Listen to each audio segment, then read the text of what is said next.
Il côtoie les stars depuis près de 40 ans, à la fois en tant qu'agent, attaché de presse, producteur. Il est aussi auteur et chroniqueur pour la télévision et la radio. Dans son dernier ouvrage, Une chanson dans la tête, il nous livre avec beaucoup de sincérité les épisodes marquants de sa vie, une vie faite de chansons, une vie faite d'anecdotes et de rencontres improbables. Homme de l'ombre au plus proche des stars, c'est Fabien Lecoeuvre qui nous fait le plaisir d'être avec nous ce soir sur le plateau de Lumière Intérieure. Bonsoir Fabien Lecoeuvre. Bonsoir. Merci beaucoup d'être avec nous. Alors on est vraiment ravis de vous recevoir. Comment allez-vous ? Je suis en pleine forme, toujours.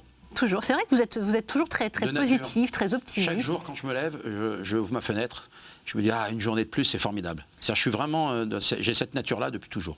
Alors on va évoquer votre livre, mais justement, je voulais qu'on parle un petit peu de vous, donc de cet optimisme. Comment est-ce que vous vous décrivez, indépendamment de cet optimisme à toute épreuve ? Je suis un soldat, un gentil soldat, hein. Oui. Un soldat qui ne fait pas la guerre, un soldat qui fait la paix. Un soldat qui déteste le conflit, si j'ai bien compris. J'ai horreur des conflits. J'ai tellement grandi au milieu de conflits tout le temps, toute mon enfance. Mais je suis un soldat parce que la vie est difficile. Alors c'est ce que vous racontez dans votre livre, on y vient, ce livre qui s'appelle Une chanson dans la tête aux éditions Le Passeur. Et vous racontez votre enfance, une enfance pour le moins compliquée puisque votre père était, alors c'est un euphémisme de dire qu'il était sévère, vos parents ne s'entendaient pas très bien. Oui, j'appartiens à cette génération en fait. Qui ont grandi avec des parents un peu autoritaires, un peu qui s'énervaient sur un rien. Je suis une fratrie de 3 enfants. Et vous dites que vous en êtes plutôt bien tiré par rapport à vos sœurs qui étaient plus impactées. Et il y avait cette autorité à excès, parce que dans cette génération, nos parents étaient parents très tôt. Moi, j'ai eu ma fille à 34 ans, mes parents à 22, 23 ans, ils étaient parents, quoi. Donc il y avait cet énervement, il n'y avait pas forcément cette maturité pour faire grandir. Vous pensez que s'ils avaient attendu 10 ans, ils auraient été plus calmes ? Je pense. Quand on a des enfants plus tard, je pense qu'on n'a pas la même impatience ou la même patience dans certains cas. Donc non, c'est flagrant. Et puis c'est cette génération de pères autoritaires, mères aussi. Plus qu'autoritaires, parce que vous racontez que les coups et les punitions pleuvaient. Comment est-ce que ça a forgé votre caractère ? Ça a forgé, je me suis mis une carapace. Et je me suis évadé à travers les chansons. J'avais la chance d'avoir une grande tante, qui était la tante de mon père, en fait, réellement, et qui m'emmenait dans tous les spectacles de music-hall parisiens. C'est comme ça que j'ai vu Luis Mariano en 1969. Complètement fasciné par Luis Mariano et par le monde du spectacle de manière générale. Évidemment, j'ai vu Joséphine Baker, j'ai vu Annie Cordy, j'ai vu les Compagnons de la chanson, Georges Brassens, Marcel Amont, Claude François, enfin, Sylvie Vartan, enfin, tous ces artistes débutants pour certains. Et donc c'était une évasion formidable, ça me permettait de garder un équilibre au milieu de cette instabilité familiale quand même. Oui, c'est le moins qu'on puisse dire. Et alors ce qui est formidable, c'est que vous dites que vous n'en voulez pas du tout à vos parents, enfin vous l'écrivez dans le livre, que finalement il n'y a aucune rancœur vis-à-vis de cette... Non, pas du tout, j'en ai parlé avec mon père avant qu'il s'en aille, et je sais que non, parce qu'en fait, grâce à mon père, je savais exactement ce que je ne voulais pas être, en tout cas pas devenir. En tout cas, vous saviez très bien ce que vous vouliez faire et ce n'était pas évident de lui imposer parce qu'il n'était pas du tout en phase avec vos envies. Alors comment est-ce que vous avez réussi à faire valoir votre envie de suivre la voie que vous avez finalement mal choisie, sachant qu'elle était très très mal perçue, c'est le moins qu'on puisse dire. Oui, parce qu'on est dans cette génération où les métiers du spectacle sont des métiers de saltimbanque, ne sont pas des métiers de réussite, sont des métiers où on crève la dalle. Enfin, il y avait toute une image. Dans les années 60-70, absolument, il y a le doute du lendemain, etc. Donc dans les années 60-70, il faut se remettre absolument dans ce contexte. Il n'y a pas d'information davantage sur ces métiers absolument incertains du lendemain, quoi. Et donc, à partir de là, mon père voulait que je prenne une voie industrielle, commerciale, pourquoi pas scientifique, alors que j'étais nul en maths, donc c'était déjà compliqué dans le cursus scolaire.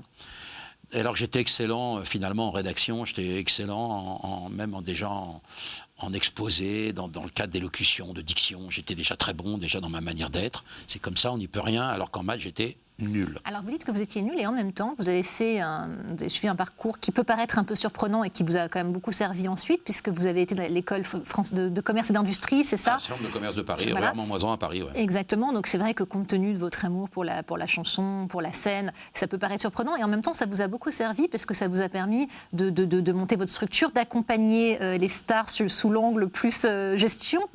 Alors, oui, c'est très juste ce que vous dites, c'est-à-dire qu'il y a toujours, dans l'existence de chacun, il y a toujours un jour qui change votre existence. toujours. Et alors le vôtre, c'était quoi le jour qui a changé votre vie? Ça s'est passé à l'école. Ouais. Après mon bac, j'ai fait 2 ans de chambre de commerce de Paris. Et puis j'ai été élu chef de classe, puis chef de toutes les classes. Et on avait cette mission, quand on était chef de toutes les classes, de rester un samedi sur 2 à l'école, donc Revermont-Moisan, dans le 15e arrondissement à Paris. Et je présentais un journal télévisé en interne, qui était retransmis dans toutes les grandes métropoles de France, Rennes, Lyon, Marseille, Lille, enfin, Toulouse, Bordeaux. Enfin. Et un jour, j'ai reçu Lynn Renaud dans cette émission. Une rencontre décisive. Qui voulait contacter à ce moment-là, enfin qui voulait en tout cas toucher les comités d'entreprise, enfin tout ce qui touchait au monde de l'industrie et du commerce en tout cas, pour remplir la énième rentrée du Casino de Paris qu'elle faisait rayonnante comme elle a toujours été. Et alors, elle est venue, j'ai reçu une invitation chez elle à la Jonchère, où elle habite à Rueil-la-Maison, au-dessus de Paris. Et puis voilà, j'ai rencontré des gens qui m'ont amené après en maison de disque. Et donc, c'est-à-dire qu'il y a toujours un jour qui fait qu'alors finalement, je recevais Lynn Renaud, mais sans plus, quoi. Comme d'autres artistes que je pouvais recevoir dans le cadre des comités d'entreprise. Et à partir de là, ma vie a changé, j'ai rencontré d'autres gens, et puis j'ai mal tourné. Mal tourné, je ne sais pas. Alors, vous parliez de cette rencontre avec le monde de la production musicale. Vous avez rencontré une personne qui s'appelle Mémé Ibach, c'est comme ça qu'on prononce. Alors, racontez-nous, bon, c'est un célèbre producteur, mais peut-être pour celles et ceux qui le connaissent moins, pouvez-vous nous dire quelques mots sur cette personne? C'est un mec fantastique. D'abord parce que c'est des producteurs comme on n'en fait plus aujourd'hui, oui. C'est des personnages avant d'être producteurs. Oui. C'est un garçon qui avait été champion de France et champion d'Europe de coiffure avant de monter à Paris, qui avait tenté de faire un disque mais ça n'a pas marché, donc il s'est recyclé dans la production. Il a travaillé d'abord au disque Carrère, puis après il a monté sa maison de disques, et moi je suis arrivé à ce moment-là, quand il montait sa maison de disques, en pleine période disco en fait.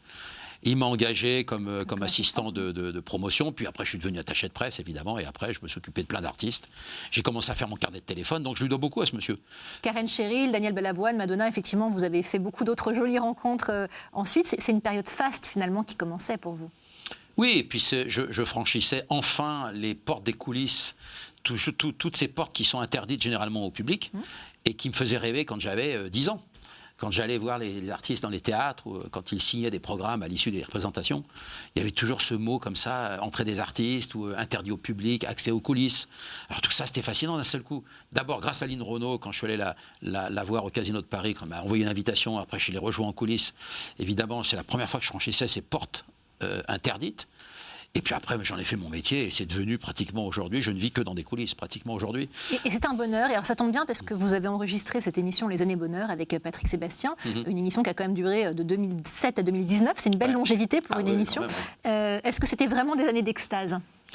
Oui, parce que d'abord, quand on aime ce qu'on fait, on rencontre pratiquement tout ce qui existe en artiste aujourd'hui. Et pendant 13 années, donc, Patrick Sébastien, c'est un garçon exceptionnel.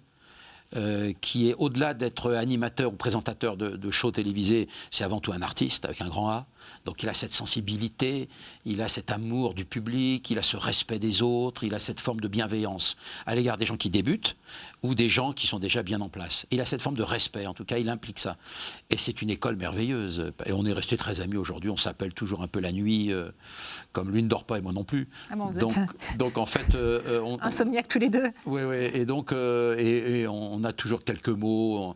On a, sans parler, on se regarde, on sait déjà ce que va dire l'un, ce que va dire l'autre. Enfin, on avait une complicité comme ça tout le temps. Incroyable. Oui, c'est alors les magique. Années bonheur, alors le bonheur, c'est quelque chose qui est important pour vous, et rien ne vous vous ne vous y prédisposez vraiment compte tenu de ce vécu, quoique on peut aussi imaginer qu'en réaction, comme vous le disiez, ça a généré certaines choses. Je cite cette phrase extraite de votre livre: j'ai toujours pensé qu'il n'y a qu'une seule chose à laquelle on doit se résigner, le bonheur. C'est vrai que vous exposez votre philosophie très optimiste. Oui, parce que je pense que c'est un moteur essentiel. Alors pour chacun, il est totalement différent, le bonheur.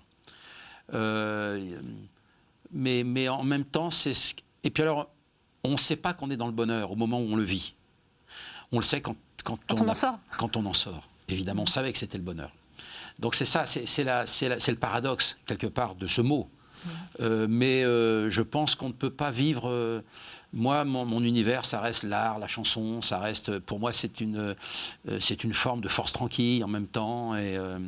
Vous êtes également très proche des deux fils de Claude François, et vous gérez le patrimoine aujourd'hui de l'artiste, c'est bien ça? Oui, c'est toute cette dimension artistique, en tout cas, depuis 26 ou 27 ans. Je travaille en tout cas avec les enfants de Claude et Marc François, qui sont des dignes fils de leur papa, de leur célèbre papa.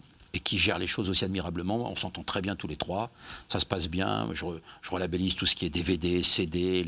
J'ai coécrit, je suis co-auteur du film Coco. Du film Coco, qui est sorti en 2012, qui était une aventure formidable. Absolument. Avec un box-office assez impressionnant. Assez impressionnant. J'ai beaucoup refait pour que Claude François soit toujours présent finalement, 42 ans après sa disparition.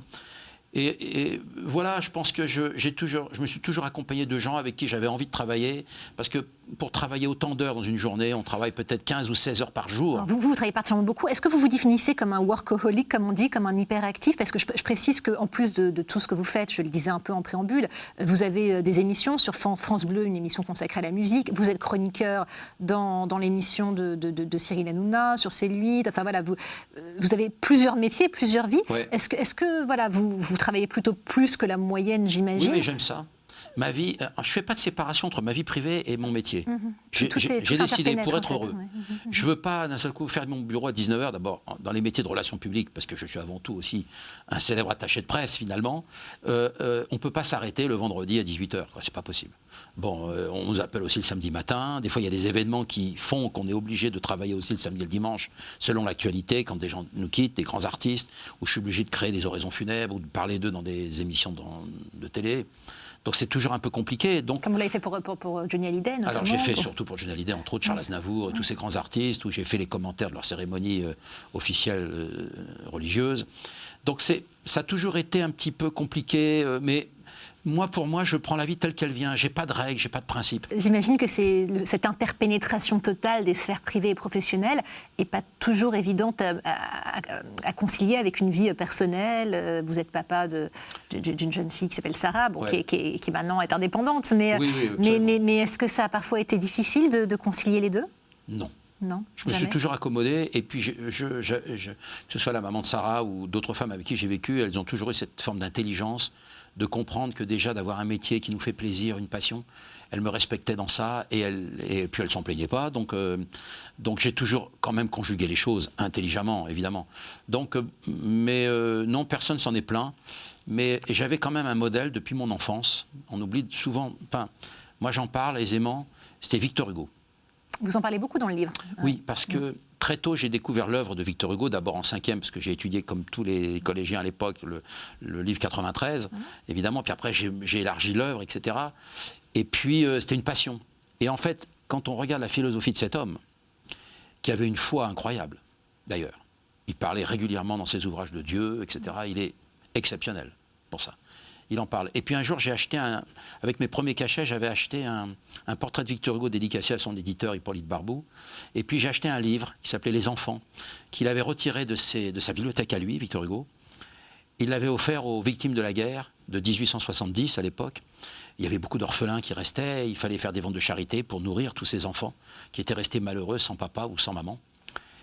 Et alors il avait fait une signature, une dédicace que je n'ai jamais oubliée, et qui fascinait François Mitterrand, qui avait une passion pour Victor Hugo aussi, qui donne aux pauvres, prête à Dieu. Et je trouve que cette phrase de Victor Hugo résume bien finalement ce qu'on devrait être dans l'existence, pour moi, et avoir cette forme de bienveillance, de tolérance et Enfin, moi, je sais que ça, c'est une phrase qui me guide. Qui vous guide.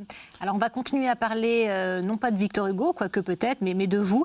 Mais je vais vous retrouver dans quelques instants. C'est peut-être un peu atypique, vous allez me dire, mais je vais quitter le plateau, vous laisser seul quelques instants.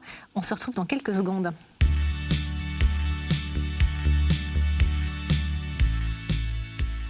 Fabien Lecoeuvre, est-ce que vous êtes bien installé? Je suis très bien installé. Vous avez vu, vous avez un repose-pied sur lequel vous pouvez allonger vos jambes si vous en avez envie.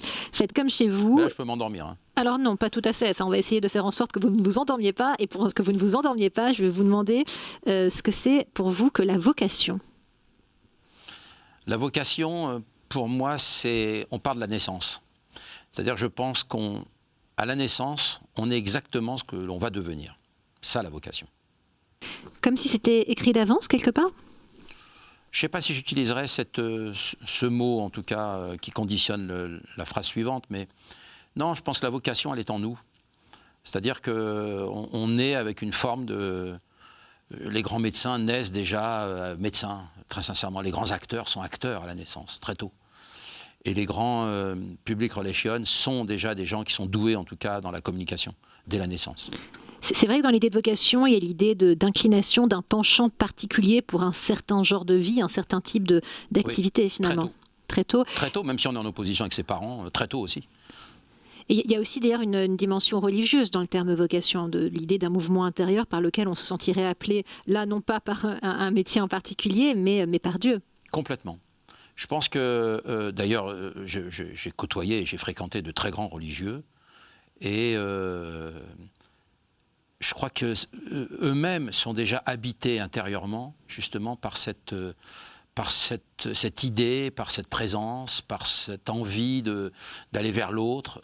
C'est formidable. Oui, il y a toujours cette forme de religion en nous. Elle peut être exploitée d'une différente manière, mais la vocation, oui, il y a aussi une affiliation et cette forme de spiritualité est religieuse.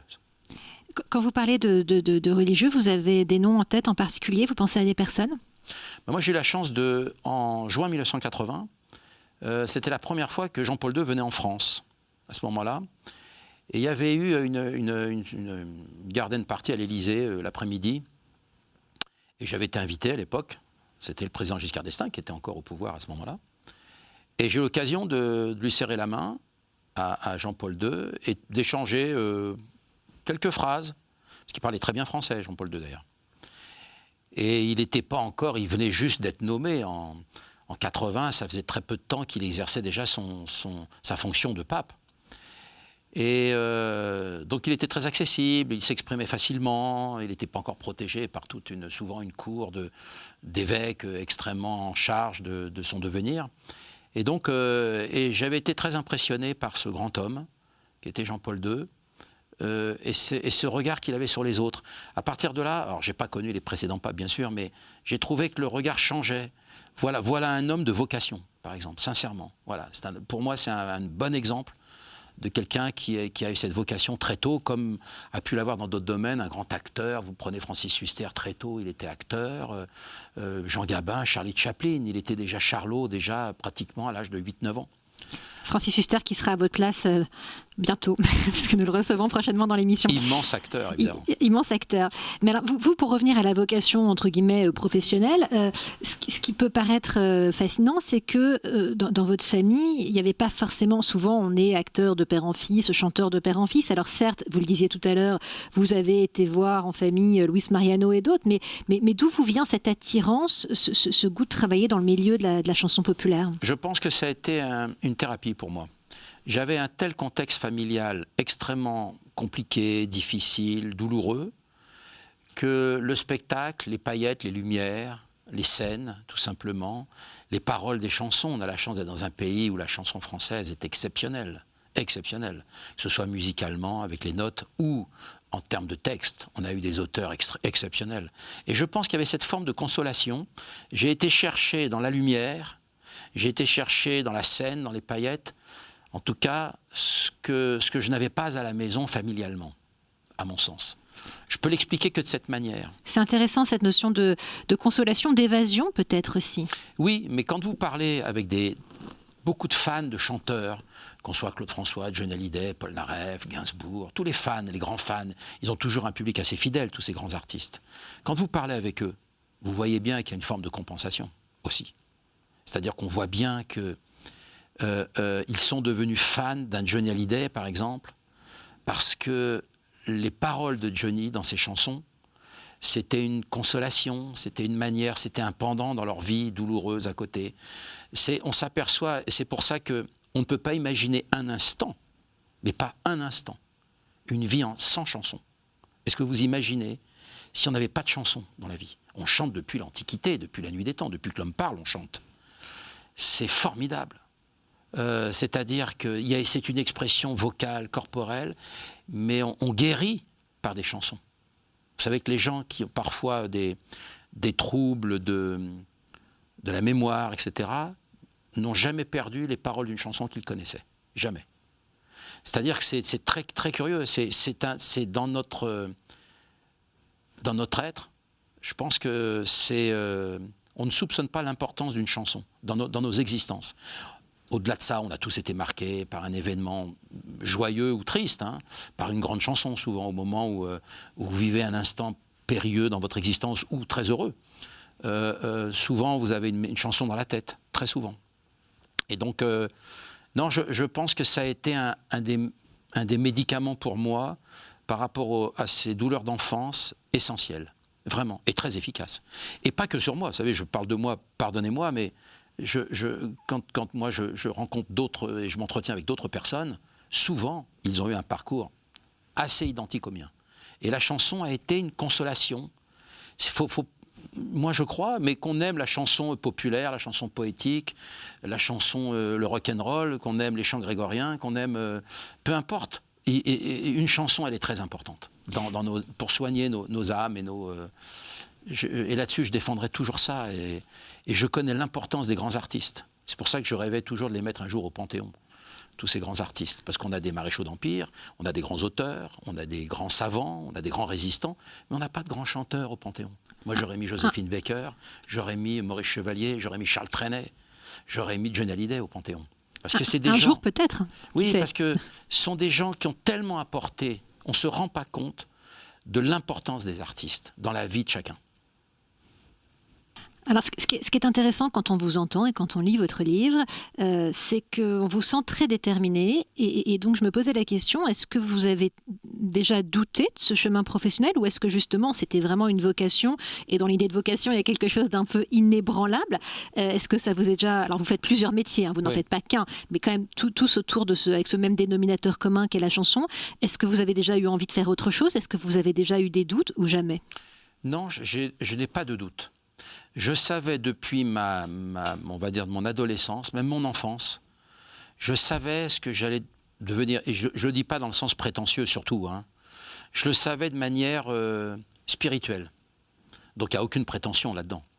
J'avais toujours senti, en moi en tout cas, ce que j'allais faire, même l'entretien que je peux avoir aujourd'hui avec d'immenses artistes.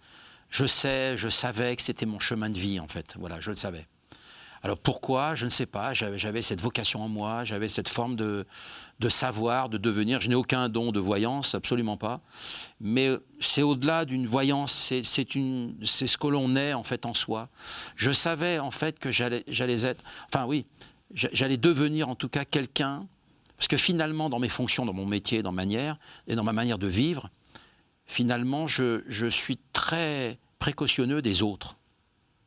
Parce que j'ai une forme de protection. Comme je l'ai eu avec mes deux sœurs, qui vivaient mal la mauvaise vibration que mes parents avaient quand ils s'engueulaient chaque jour, pour ne pas dire chaque heure. J'étais déjà la consolation même. Moi, je disais, mais non, c'est pas grave, ils divorceront jamais, vous inquiétez pas. J'avais cette forme déjà de protection, comme je l'ai aujourd'hui avec des gens... des artistes pour lesquels je travaille parfois ou avec qui je travaille directement. J'ai cette forme, je suis un être rassurant, comme si ma mission en fait sur cette terre était de protéger finalement tous ces gens qui sont parfois touchés ou par un malheur, alors un malheur petit ou grand, peu importe, mais... Et moi, j'arrive toujours comme un médecin, un petit peu. C'est ce que vous racontez dans le livre. Vous racontez que vous avez, dès l'enfance, consolé un peu vos sœurs, que vous vous êtes toujours retrouvé un peu dans le rôle de celui qui rassure, que vous avez accompagné beaucoup de personnes. On ne les a pas toutes citées. Vous évoquiez tout à l'heure Michel Polnareff, que vous avez aussi accompagné, qui est aussi une vraie personnalité. Bien sûr. Ce rôle de protecteur, de consolateur, c'est un rôle qui vous procure quoi? Je suis content de voir les gens heureux et dans le bonheur, en fait. En fait, je suis comme un marchand de bonheur. Je sais pas. Je suis content de voir les gens quand ils n'ont plus de problèmes. Parce que c'est vrai, quand on vit nos vies aujourd'hui, ce sont des vies à problème. Hein. À partir du moment où on pousse notre premier cri à la clinique ou dans un hôpital ou peu importe, on n'a que des problèmes, quoi. Je veux dire, à résoudre. Et je suis l'homme des solutions. J'ai la solution pour tout, pour apaiser les souffrances. Et ça paraît comme ça, j'en parle jamais de ça, jamais, c'est bien la première fois que j'en parle. Mais en fait, c'est un peu ça, je suis comme dans une mission, vous savez, je suis arrivé pour faire ça, finalement. Alors c'est amusant parce que justement, c'était l'autre mot que je voulais soumettre à votre sagacité, c'est le mot service. Alors ça fait une bonne transition. Oui, mais j'aime bien ce mot, moi, c'est un mot noble. Parce que j'ai passé ma vie à rendre service, moi. Alors franchement, et j'ai pas fini, je pense que je suis qu'à la moitié. Donc, mais je trouve ça formidable d'être au service des autres et puis de procurer du bonheur, soit par la matière du spectacle, soit de la narration, comme c'est mon métier aujourd'hui aussi, soit en qualité de relations publiques, pour que les gens d'un seul coup arrivent à un résultat. Et je pense que oui, enfin, toute ma vie que j'ai racontée dans ce livre, en fait, j'ai beaucoup été au service, finalement, des autres, indirectement. Est-ce qu'il y a une forme de dévotion, quelque part, dans cette notion de service ? Oui, mais de dévotion, mais pas de soumission non plus. Hein. Bien sûr. Il faut être très... Et est-ce que justement, parfois, la frontière peut être un peu mince, un peu ténue de la part de certains artistes ? Parce que j'imagine qu'ils n'ont pas tous le même caractère et que certains... On dit souvent que certains peuvent être un peu caractériels, un peu difficiles. Oui, mais bien sûr, mais comme chaque être humain, il n'y a pas que les artistes qui sont caractériels dans la vie. On tombe sur des gens, des fois, un peu psychopathes. Hein. Bon, il faut le dire, je devrais travailler en blouse blanche, moi, finalement. Non, c'est très complexe, parce qu'encore une fois de plus, chaque individu alors, a une personnalité différente. Un artiste qui monte sur scène et qui est habitué à recevoir les bravos, les clameurs d'un public, une fois qu'il redevient humain, c'est plus le même, hein, généralement. Donc il peut avoir des caprices, ce sont des êtres, ils ont tellement une sensibilité incroyable, ces artistes. Ils peuvent être capables du pire comme du meilleur. C'est tout le paradoxe d'ailleurs d'un artiste. J'imagine, alors justement vous, comment est-ce que vous faites pour choisir, pour croire en telle ou telle personne dans le projet que vous voulez faire connaître en tant qu'attaché de presse, en tant qu'agent, pour porter la parole de quelqu'un, pour le faire connaître? Comment vous le vivez à titre personnel? Alors je ne le choisis pas déjà. C'est la personne qui vous choisit. C'est souvent lui qui me choisit. Ouais. Parce qu'en fait, j'ai un tel optimisme et j'ai la solution à tout, souvent. Les artistes m'adorent. J'imagine, d'ailleurs ils sont nombreux à vous solliciter. Parce que par définition, un artiste, c'est quelqu'un qui est habité par le doute, par l'incertitude, il y a une forme d'angoisse, un stress, ils sont toujours proches du burn-out, selon l'expression populaire consacrée aujourd'hui. C'est-à-dire qu'il y a toujours cette fragilité. Donc moi, dans mon personnage, entre guillemets, je pense qu'un artiste est attiré par ma personne plus que par quelqu'un qui serait dépressif, évidemment. Donc c'est un échange. Et on a des vrais échanges. Et en même temps, moi, je ne peux pas travailler avec des gens que j'aime pas. On peut pas. On ne peut pas faire semblant. Aussi longtemps, ce n'est pas possible. C'est comme un imitateur. Il imite les gens qu'il aime bien. Et dans ces cas-là, quand ça accroche pas, qu'est-ce que vous faites? Vous poursuivez pas? Je me retire sur la pointe des pieds. Oui, parce que je sais pas, ça arrive, on peut ne pas être d'accord à un moment avec un artiste. C'est pas parce qu'on est artiste qu'on a tout le temps raison. Souvent, vous savez, les artistes, comme l'indique leur surnom, idole, star, souvent, le mot idole, il y a Dieu. Hein, donc souvent, il y a des artistes qui deviennent, dans leur fonction publique, sont des idoles, donc des petits dieux, finalement. Et après, dans la vie privée, ils pensent qu'ils sont réellement dieux. Alors justement, ça tombe très bien parce que le mot idole, c'est le mot que je voulais vous proposer juste ensuite. C'est un mot très dangereux, le mot idole. Pourquoi? Par définition, il y a le mot Dieu à l'intérieur. Mm-hmm. Donc ce sont effectivement les chanteurs, les stars de cinéma, toutes ces grandes idoles finalement, sont des petits dieux par définition. Pourquoi? Parce qu'il y a une forme de religion vis-à-vis d'eux. C'est-à-dire que, alors c'est à une autre échelle, c'est pas la même échelle que Jésus-Christ, mais il y a cette forme de dévotion qu'a un public pour une idole. On connaît, il y a des fans qui ont voulu mourir pour leur idole. Elles se sacrifient souvent, les fans. C'est très compliqué. Et en même temps, l'humain qui est dans l'idole, c'est très dangereux aussi. Parce qu'après, il peut se prendre vraiment pour une idole, un vrai dieu. Donc il devient insupportable à ce moment-là. Un dieu ne doit pas être humain, quelque part. Ça doit rester une image consacrée, ça doit rester quelque chose d'intouchable ou d'inimitable en tout cas. Donc c'est très complexe. Le mot idole est un mot très dangereux. Alors, la question qu'on se posait aussi, c'est comment est-ce qu'on existe dans l'ombre des gens? Est-ce que c'est ça qui vous a motivé peut-être à prendre un peu de lumière dans les médias avec vos livres? Enfin, ce partage entre l'ombre et la lumière, comment est-ce que vous le vivez? Alors moi, je suis arrivé dans la lumière par hasard, comme beaucoup de gens de l'ombre au départ, souvent. J'ai jamais voulu ni être public, ni chanter, ni même jouer la comédie. Enfin non, tout ça, jamais. Moi, je me plais absolument en tant qu'homme de l'ombre. Maintenant, c'est les livres qui m'ont amené dans la lumière. Parce que j'ai commencé à écrire des livres, c'est une manière d'expression finalement très, très simple, dans l'ombre. Hein. Et aujourd'hui, quand vous sortez un livre, vous êtes invité sur un plateau de télévision, ce que j'ai fait à partir de 1991-92. Et puis, vous faites une bonne émission, vous en faites une deuxième, une troisième, puis vous en faites 45 émissions. Puis à la fin, vous sortez un deuxième livre, puis un troisième livre, et puis vous prenez au jeu. Donc c'est un peu ça c'est les livres qui m'ont amené dans la lumière. J'ai pas voulu, moi, dans la lumière. J'ai travaillé des années dans l'ombre, où j'étais pas forcément reconnu ou connu, et ça me suffisait très bien. D'ailleurs, ça me fait toujours bizarre aujourd'hui, quand les gens me reconnaissent dans les gares, dans les restaurants, dans les rues. Quand vous dites que ça vous fait bizarre, c'est-à-dire ? Ça me fait bizarre parce que je me retourne toujours, je pense toujours qu'il y a quelqu'un de célèbre à côté de moi. C'est-à-dire que je n'ai pas assimilé encore, parce que je n'ai pas grandi avec ça, finalement. La célébrité m'est arrivée très tard. Donc, je le vis bien. Mais je pense toujours...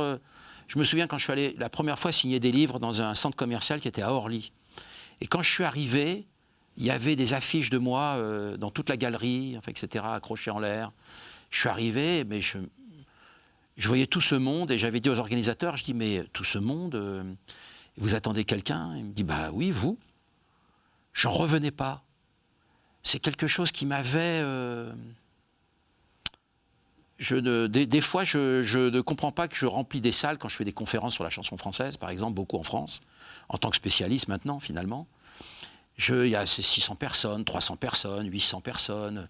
Je fais des conférences des fois sur des bateaux aussi. Alors, c'est des salles de 1600 places. C'est aussi grand que l'Olympia. Des conférences précisément sur la chanson française ? Sur la chanson française. Je raconte des anecdotes, comment sont nées les chansons, etc. Enfin, il y a un public pour ça aujourd'hui. Mais ça me fascine de voir des salles pleines. Le fait d'écrire, parce que vous avez énormément écrit, j'étais impressionnée en regardant votre bibliographie, je crois qu'il y a plus d'une cinquantaine de livres, ouais. La plupart du temps des portraits de stars, que ce soit Karen Cheryl ou autre. Écrire, pour le coup, c'était une vocation, c'était quelque chose à quoi vous pensiez ? Oui, je crois. Alors ça, depuis très tôt, je ne savais pas que j'allais en faire aussi un métier complémentaire. J'adore écrire depuis que je suis enfant. J'adorais ça. Je tenais des cahiers de vacances quand j'étais petit. Alors j'écrivais mes trucs, les anecdotes de vacances. Aujourd'hui encore, j'ai des petits cahiers qui m'accompagnent. Et dès que je sors d'un endroit, je note une anecdote, etc. Toute ma mémoire est fixée sur cahier depuis mon enfance, pratiquement.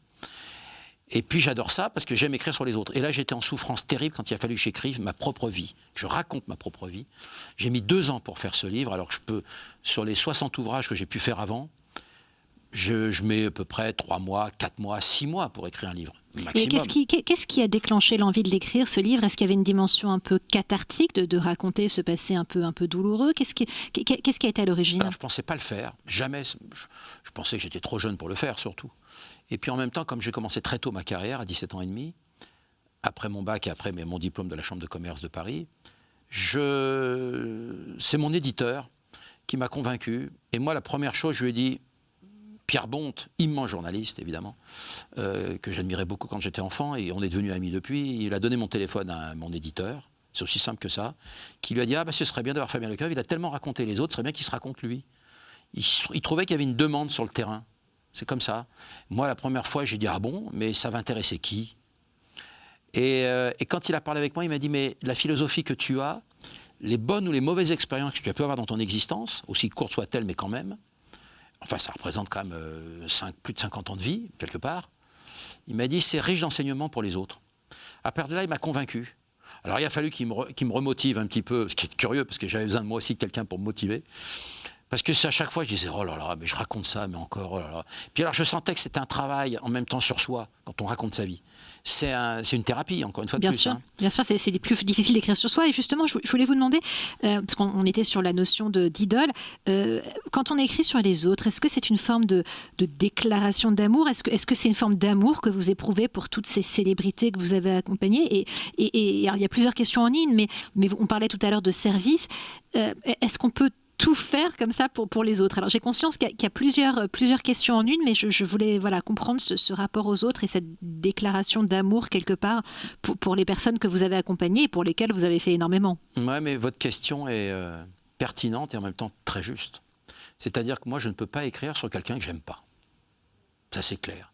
Quand j'écris, moi, que ce soit sur Jacques Brel, sur Mylène Farmer, sur Claude François, sur Johnny Hallyday, sur les années 70, sur les années Podium, sur la génération 60s, la génération tendre, quand j'ai écrit sur tellement de gens, même sur François Mitterrand, par exemple. C'est-à-dire que je ne peux pas écrire si je n'ai pas une forme d'admiration, de considération pour la personne. C'est pour ça que d'abord, j'ai jamais eu un procès sur un livre, parce qu'à partir du moment où on écrit sur quelqu'un, je pense qu'il faut comprendre cette démarche. Un auteur, moi, quand des fois on m'a proposé de faire des livres sur des personnalités, j'ai refusé, parce que j'étais pas capable. Parce que je me sentais pas capable, parce qu'il faut ce sentiment quand même d'admiration et de considération. Et ça, c'est humain. Je pense que tous les auteurs qui ont écrit au moins un livre dans leur vie le savent, le comprennent. Et moi, je l'ai très vite compris, évidemment, dès le premier livre. Hein. Donc, j'ai compris, il faut de l'admiration, il faut de la considération. C'est une forme de déclaration d'amour aussi, quelque part, aussi. Et tous les gens sur qui j'ai écrit, hein, là, je balaye tout de suite tous ces livres, oui, franchement. Oui, j'ai toujours eu, que ce soit Édith Piaf, que ce soit, je vous dis, Brel, que ce soit même les To Be Free, que ce soit, enfin, j'ai écrit sur plein de gens dans ma vie. Oui, il faut les admirer, il faut avoir de la considération. Là, je rêve de faire un livre sur Victor Hugo. Je ne trouve pas le temps. Je voulais faire les 39 domiciles parisiens de cet immense artiste qui était Victor Hugo, finalement, dans sa carrière d'auteur. Mais j'ai un manque de temps, parce que ça prend du temps pour écrire. C'est certain. Alors, puisque vous parlez de temps, je vais enchaîner avec la notion d'éternité. Et justement, je me demandais, tous ces livres que vous écrivez, que ce soit sur vous ou sur les autres, le livre, on le sait, c'est quelque chose qui reste ad vitam aeternam, sauf en cas d'autodafé, et encore, on en trouve toujours encore, heureusement, quelques-uns. Oui. Ce lien entre l'écriture et l'éternité. C'est une manière de passer... l'écriture, c'est de passer quelque part à la postérité. Je plains les historiens, d'ailleurs, dans 2080 ou en 2120, c'est dans pas si longtemps que ça, finalement, hein, quand on regarde bien. Parce qu'il y aura de moins en moins d'archives à cause du numérique, à cause du téléphone portable, à cause des SMS, à cause des textos, à cause de toute cette forme, aujourd'hui, de communication. Il y a moins d'écrits, moins de manuscrits, on le sait. Oui, il y a une forme d'éternité, mais... Est-ce qu'on réfléchit à ça? Je ne suis pas certain que moi je travaille pour l'éternité. On est des simples êtres humains, on est de passage. Je pense qu'on n'est que locataire de sa vie et à un moment donné, il faut rendre les clés. Donc je pense qu'il faut essayer de passer sa vie au mieux ou accompagner les autres pour qu'ils la passent eux aussi au mieux à vos côtés ou dans une période précise. Mais c'est quand même assez... La vie, c'est formidable. Quels que soient les problèmes, quels que soient... Et Dieu sait si les gens rencontrent des problèmes de sentiments, d'argent, de travail, de famille. Enfin, tout le monde a des problèmes. Je ne suis pas un être unique ni exceptionnel. Hein. Mais justement, vous disiez à l'instant, on n'est que locataire de sa vie. Lui, qu'est-ce que vous aimeriez qu'on retienne de vous? Qu'on retienne de moi, j'espère avoir... fait ce qu'on appelle une transmission. C'est-à-dire que j'ai permis à une époque, en fait je suis comme une mémoire. C'est-à-dire que je suis un passeur de mémoire, je transmets des choses et des valeurs importantes dans notre civilisation, dans notre manière de réfléchir. Moi j'aime les grands auteurs, j'ai une admiration immense par exemple pour Lamartine. On n'en parle jamais de Lamartine. Pour quelle raison? Qu'est-ce que vous admirez particulièrement? Parce qu'il a été le premier à se lever en 1836 et 1838 contre la peine de mort. Et il votait déjà à l'Assemblée nationale, il proposait des textes pour l'abolition de l'esclavagisme. Alors ça, c'est ce à quoi on l'a oublié. Oui, oui. On l'a oublié. Donc j'adore Voltaire aussi. Ça, c'est ce à quoi lui croyait. Vous, à titre personnel, vous croyez en quoi? Je crois que la Terre est suffisamment grande pour qu'on puisse tous vivre ensemble, sans pour ça s'envoyer des bombes atomiques. Tout le monde a le droit de croire en tout, qu'on soit juif, catholique, protestant, musulman, hindou, enfin peu importe. Je pense que tout le monde peut avoir sa foi pour traverser le temps, parce que c'est important la religion en même temps. La religion est très importante. Justement, quelle place elle joue dans votre vie? Et puisque vous parliez du judaïsme, j'ai découvert en lisant votre livre que vous avez des origines juives, c'est ça, du côté de votre maman? Ashkenaz, du côté d'Europe centrale, oui, absolument. Du côté de ma mère. Mais comme ma mère est née en 1932, lorsqu'elle était enfant, il y avait l'occupation allemande, évidemment, donc c'était un peu compliqué. Donc il ne fallait surtout pas le dire. Et en réaction à cette invasion nazie dans l'Europe, elle a épousé, je crois, mon père était catholique, je crois, oui, même s'il ne pratiquait pas, mais enfin il a été élevé dans la religion catholique, on va dire. Je pense en réaction. Mais la religion est importante pour des millions d'hommes, de femmes sur la planète, parce qu'elle permet d'affronter l'existence qui, encore une fois de plus, peut être extrêmement difficile pour beaucoup. Et donc je pense que, à la fois, la religion, c'est souvent à l'origine de nos guerres sur notre planète, et le paradoxe, c'est que, grâce à la religion, ça aide tellement les hommes, cette foi aide tellement les hommes à aller au bout d'un chemin, parfois difficile. Alors vous justement, qui avez une enfance relativement difficile quand même si c'était une enfance heureuse malgré tout, mais enfin en tout cas, on souhaite à aucun enfant de vivre des scènes de disputes ou de violence. Quelle place la religion a-t-elle joué dans votre vie du côté de... Alors on a bien compris que votre maman, c'était un peu en réaction et qu'elle était finalement assez contente d'épouser un catholique, mais est-ce que vos grands-parents maternels vous ont un peu transmis des préceptes de religion juive? Est-ce que vous avez eu au contraire une éducation catholique de par votre père? Comment ça s'est passé pour vous? Alors j'ai eu aucune éducation religieuse, parce que du côté de la famille de ma mère, ça avait tellement été une douleur. Ma grand-mère faisait la leçon à mon oncle et à ma mère, parce qu'il y avait des descentes des nazis, des SS dans les écoles. Donc il ne fallait surtout pas dire qu'on avait des origines juives, ou qu'on était de confession juive en tout cas. Donc c'était un truc que ma grand-mère a complètement, mais elle a tiré un trait pour préserver sa famille. Parce que c'est fait que dans ce but. Hein. Quand vous avez des gens SS comme ça, c'est une époque extrêmement dangereuse, très dangereuse. C'est sûr. Donc ça a été... donc elle avait fait abstraction de tout ça. Et ma mère, en réaction, je crois qu'elle a... Inconsciemment, elle n'a pas voulu épouser un juif, je pense, en réaction. Parce que c'était, je pense, enfin sincèrement, j'en ai parlé avec ma mère, hein, évidemment. Parce que pour elle, ça représentait le malheur, la persécution, ça représentait tout ça, quoi. Et il y a beaucoup de cas comme ma mère, en France, beaucoup, plus qu'on ne pense.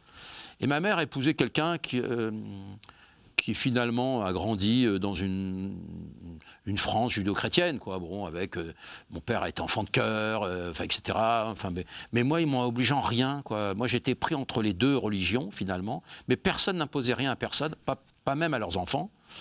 Donc, on a dit, tu prendras la religion que tu veux à ta majorité. Puis finalement, j'ai jamais rien pris, parce que la religion, ça me fascine, ce rassemblement des hommes, et à la fois, ça m'inquiète. C'est-à-dire que quand on voit les guerres de religion depuis 2000 ans, c'est-à-dire qu'on n'en peut plus, tous ces gens qui se tuent pour ou contre le Dieu ou le meilleur des dieux, des êtres, c'est très compliqué. Et à la fois, heureusement qu'il y a cette foi en même temps et cette religion, on peut la remercier chaque jour. C'est le paradoxe de tout ça, hein, parce qu'elle permet quand même à des millions d'individus sur la planète à affronter chaque jour la douleur du quotidien, pour certains, pour d'autres, d'affronter le malheur, d'affronter... La foi vous donne des ailes. Alors la foi, elle peut s'improviser, mais elle est quand même souvent le fruit d'une transmission. Vous, justement, qui êtes papa, qu'est-ce que vous avez voulu, compte tenu de votre patrimoine, si j'ose dire, avec ses racines diverses et variées, qu'est-ce que vous avez voulu transmettre et on sait que, enfin, il se trouve que votre épouse est, je crois, protestante. Donc comment s'est passée cette, voilà, finalement, la transmission? Alors c'est curieux, mais personne n'impose rien à personne. Moi, ma fille, qui a été élevée sans religion, et ça ne m'empêchait pas d'aller à l'église, d'aller au temple, d'aller, pourquoi pas, même je suis allé dans une mosquée à plusieurs reprises, enfin, etc. Je suis allé faire des mariages dans des synagogues, j'ai aucun problème.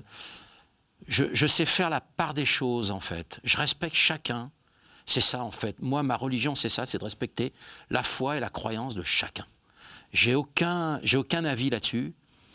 Parce que, encore une fois de plus, je suis pris dans le respect, dans la bonne éducation des choses, et moi, je n'ai pas voulu à ma fille lui transmettre ou lui imposer quelque chose.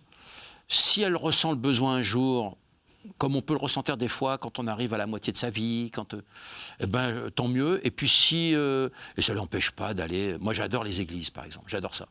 J'adore ces grandeurs, ces cathédrales, ce qu'ont fait les hommes. Qu'est-ce que ça vous inspire quand vous vous trouvez dans moi, une église? Je sais pas. Alors, je suis un grand amoureux de l'histoire de France, évidemment. Donc, indiscutablement, le clergé, l'Église en soi, en elle-même, enfin, j'ai un immense respect pour tout ça, pour cette foi, ce qu'on a construit au nom de Dieu, au nom de Marie, au nom de Jésus, au nom de Joseph et de tous ces apôtres. On a construit des chefs-d'œuvre sur la planète, des chefs-d'œuvre. Vous allez au musée du Louvre, toutes ces grandes scènes, tous ces grands tableaux religieux, c'est fantastique. Moi, ça me fascine. Et je respecte ça et j'adore aller marcher dans une église. J'adorais faire ça à Notre-Dame de Paris, une fois par an, j'y allais, des fois comme ça, j'allais voir. Alors, au nom de l'histoire de France, j'y allais parce que je trouvais fouler ce sol, c'est magique. C'est un lieu sacré, tellement sacré. Et ça me procure une sensation de bien-être, mais c'est pas pour ça que je vais rentrer dans une pratique religieuse. Mais je ressens une forme de bien-être. Et il faut le dire, il faut être honnête. Non, mais vous le dites, mais là où tout le monde ne le dit pas, c'est ça qui est bien, parce que on a souvent le sentiment que dans le milieu du showbiz, ça peut être un peu difficile de parler de religion, en tout cas aujourd'hui, non? Que les artistes ne veulent pas l'afficher, c'est pas votre sentiment? Le nombre d'artistes, aujourd'hui c'est difficile de l'afficher. Bon, c'est très compliqué. Pourquoi, d'après vous? Parce qu'il y a cette forme de discrimination qui est partout maintenant. Alors un type, s'il est, mettons, catholique, on va dire, comment alors il fait la guerre aux musulmans, aux juifs, ou aux hindous, aux protestants? Non. Je pense qu'on peut avoir... Moi, j'adore toutes ces religions, parce que chaque religion a une forme de respect de l'individu, de l'être. Moi, je suis très respectueux de ça. Et comme je suis un passionné d'histoire de France, on ne peut pas dissocier l'histoire de France avec le catholicisme, évidemment. On est rempli de ça. Alors, il y a eu des choses formidables dans le catholicisme, puis il y a eu des choses atroces aussi. Mais je pense que de le dire, c'est bien. Et moi, j'adore. Je regarde souvent la chaîne KTO. Parce que, par exemple, la nuit, je tombe sur des débats philosophiques de personnages, de curés, de simples religieux, en tout cas, même s'ils en ont fait leur métier, en tout cas. Mais ça me passionne. Parce que c'est intéressant d'avoir la vie de chacun. En fait, je suis vraiment à l'écoute des autres, donc tout m'intéresse. Mais ce n'est pas pour ça que je vais embrasser à ce moment-là un principe religieux. Je ne pratique rien, mais je respecte les traditions de chacun. Je suis allé souvent en Israël, parce que je fais beaucoup de conférences dans des grands pays, dans des grandes capitales, alors que ce soit au Liban, à Beyrouth, au casino de Beyrouth par exemple, où j'ai fait des conférences récemment, 2 fois l'année dernière. Je suis allé à Jérusalem, à Netanya et à Tel Aviv. Et d'aller à Jérusalem, c'est formidable. C'est exceptionnel, c'est un berceau de civilisation, avec ces 3 religions qui sont comme ça entre elles. Moi, je trouve ça formidable. Et en même temps, c'est aller aux sources de notre foi, nos civilisations à tous, finalement, sur cette planète. Moi, ça me fascine. Je suis fasciné par ça. En tout cas, ça nous a permis d'aller aux sources de votre vocation et de votre parcours. Merci beaucoup, Fabien Lecoeuvre, d'avoir joué le jeu. On se retrouve tout de suite.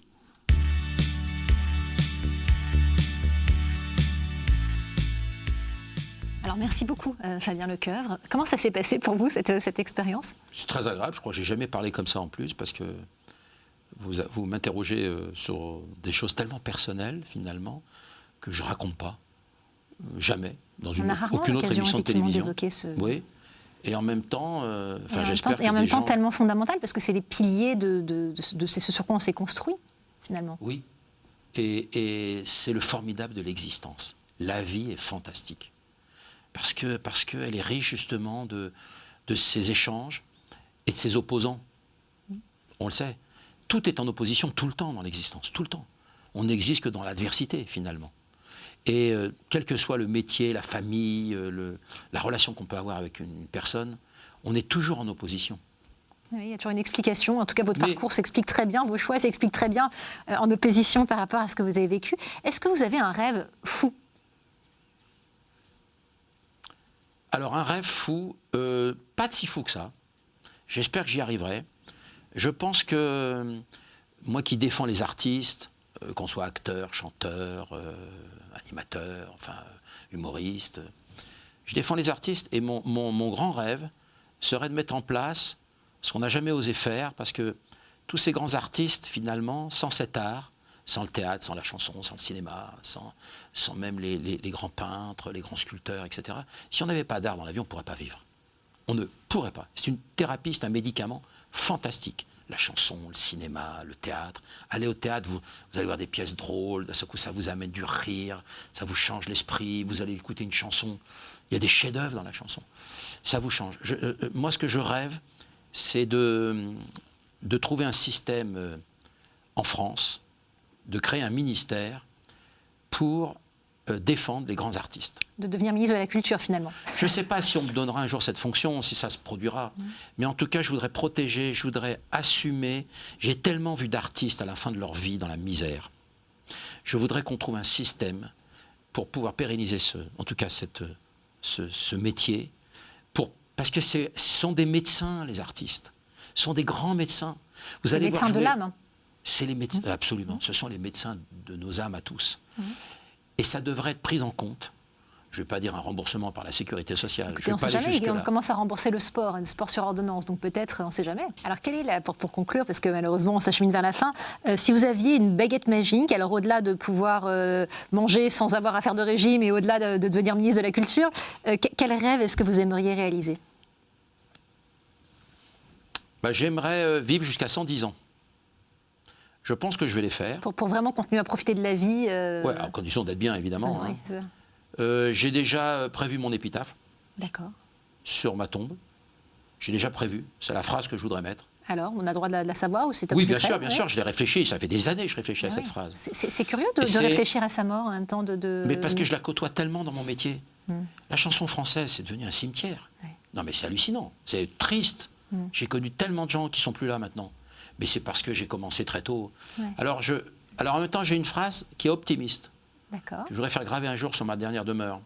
Je voudrais mettre « Je ne suis pas parti. Ce sont les autres qui ne sont pas encore arrivés. » D'accord, effectivement. Parce que la mort n'est pas, pour moi, n'est pas une fin en soi. Et si Dieu existe, qu'est-ce que vous aimeriez l'entendre vous dire ce dernier jour, avant qu'on vous mette sur votre tombe avec ce bel épitaphe ? Je ne sais pas j'espère, même s'il ne me parle pas, qu'il me fasse un sourire. D'accord, écoutez, voilà, on conclura là-dessus, sur ce sourire, et qui finalement une belle façon de conclure, parce que c'est vraiment ce qui ressort, encore une fois, à la lecture de votre livre, malgré, encore une fois, une enfance un peu chaotique, c'est cette volonté de sourire toujours à la vie. Donc, oui, et puis on peut tout vivre. Ce qui compte, finalement, à la fin, c'est pas le but qui compte, c'est le chemin. Absolument. Merci beaucoup Fabien Lecoeuvre d'avoir été avec nous pour parler de ce livre, Une chanson dans la tête, aux éditions Le Passeur. Merci à toutes et à tous, bonne soirée, à très vite sur KTO.